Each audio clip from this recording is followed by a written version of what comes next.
confession in the stillness. Acti, echo of solitude. A gentle rain caressed the cathedral's stained glass, each droplet a note in nature's hymn echoing through the vast halls of St. Gregory's. The air was thick with the scent of damp stone and incense, a fragrant reminder of timeless rituals performed within these sacred walls. As Charles, a humble night shift janitor, I moved silently in this holy space, my mop's path leaving trails of cleanliness on the ancient stone floor. The twilight shadows danced through the stained glass, bathing everything in ethereal colors. These colors, as vivid as a sunset trapped within the walls, seemed alive, casting an otherworldly glow that touched the very fibers of my being. Lingering echoes of past prayers caressed my soul, weaving a tapestry of hope and longing. Yet, amidst this hallowed beauty, a yearning weighed heavily within me, a desire to belong, to find peace in a world where I often felt invisible. I paused, leaning on my mop, allowing the vast silence to envelop me. A silence profound yet comforting. The cathedral seemed alive with echoes of generations past, whispers of faith and doubt left hanging in the air.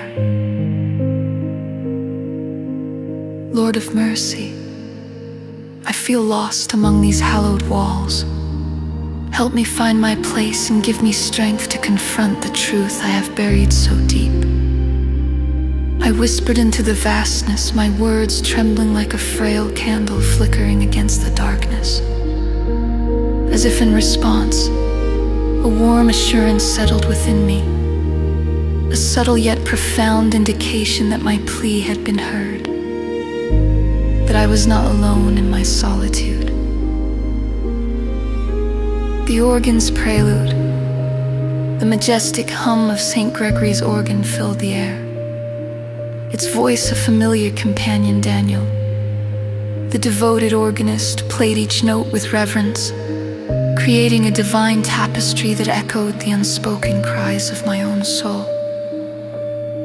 The music seemed to weave itself into my very being, stirring emotions long buried. But tonight a chill crept through the cathedral, a restlessness bound to a secret I held, a burden of guilt that shadowed my every move weeks ago.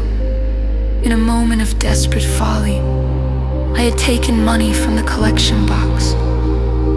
The guilt had festered within me like a wound, growing more unbearable with each passing day.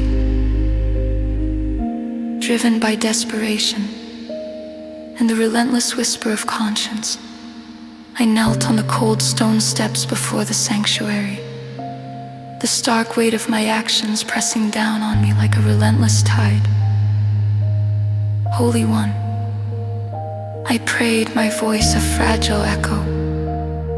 I am but a faltering soul, I have wronged this house and you. Show me how to make amends.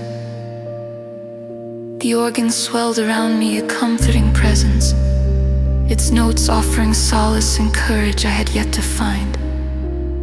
The music became a bridge, guiding me toward a resolve I didn't yet possess. A step towards light. As dawn broke, the night's shadows dissolved into a soft glow. Warm light filtered through the stained glass, casting golden patterns on the altar like the promise of a new beginning. The night's silence transformed into a resolve, a gentle but insistent urging that propelled me forward.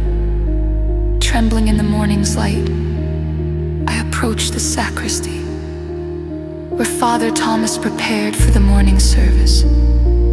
His presence exuded a calm strength, a pillar of faith unwavering in the shifting tides of human frailty. Father, I called softly, my voice tinged with the urgency of a soul on the brink of confession. He turned with a kind smile that soothed my anxious heart. Beneath the weight of his gentle gaze, my carefully held composure crumbled.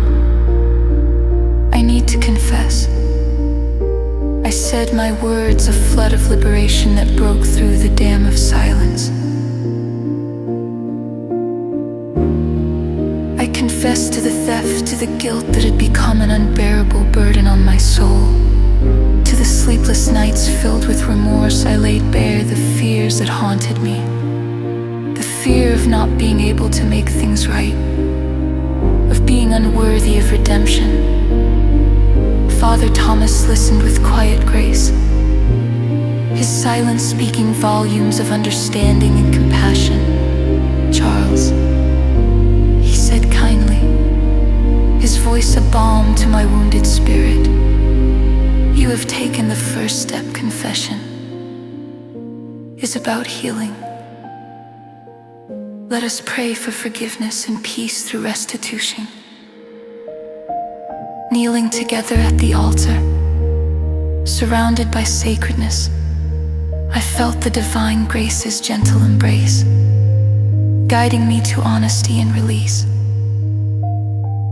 It was as though a great weight had lifted, replaced by a sense of hope that whispered of second chances.